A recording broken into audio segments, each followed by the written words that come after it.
2024-এর 5ই August আমাদের দেশে সহস্রাধিক মানুষ জীবন দিয়ে একটি স্বৈরাচারী শাসনকে হটিয়েছিল। মানুষের প্রত্যাশা ছিল দেশে গণতন্ত্র প্রতিষ্ঠা হবে, ভোটাধিকার প্রতিষ্ঠা হবে, বৈষম্যহীন বাংলাদেশ প্রতিষ্ঠা হবে।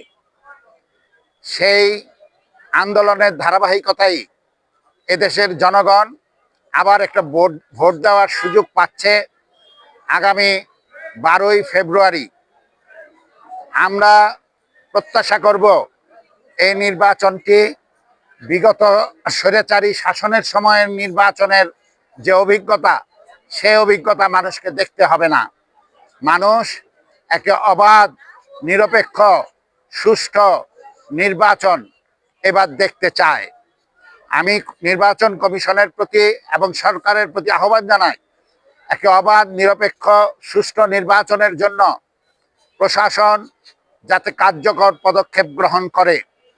আমরা 2005-এর পরে অন্তর্বর্তীকালীন সরকারের সময়ে আমরা অনেক ঘাটতি দুর্বলতা দেখছি।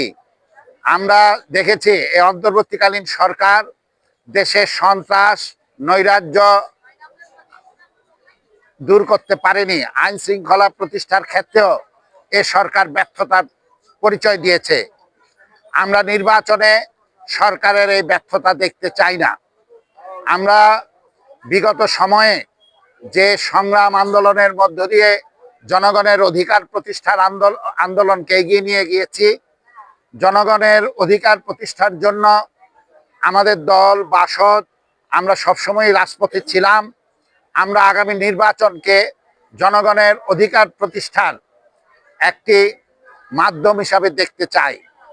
আমরা যতদিন পর্যন্ত জনগণের অধিকার প্রতিষ্ঠা না হবে আমরা নির্বাচনে অংশগ্রহণ করব এবং জনগণের দাবি দাওয়া আদায়ের জন্য আন্দোলন সংগ্রামে আমরা শরিক থাকব।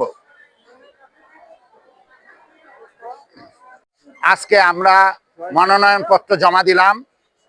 আসন্ন নির্বাচনে আমরা জনগণের প্রতি আহ্বান জানাতে চাই, আপনারা মই মার্কায় ভোট দিবেন, জনগণের আন্দোলনের হাতকে শক্তিশালী করবেন। ঠিক আছে।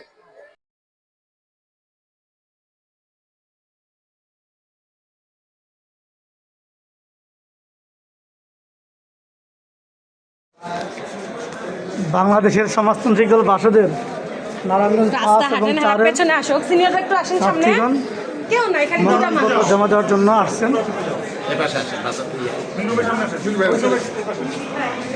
আস্তে আস্তে হাঁটেন না, তারা ওরা ঘের সেটা একটু যে গুছিয়ে আসতে হয়।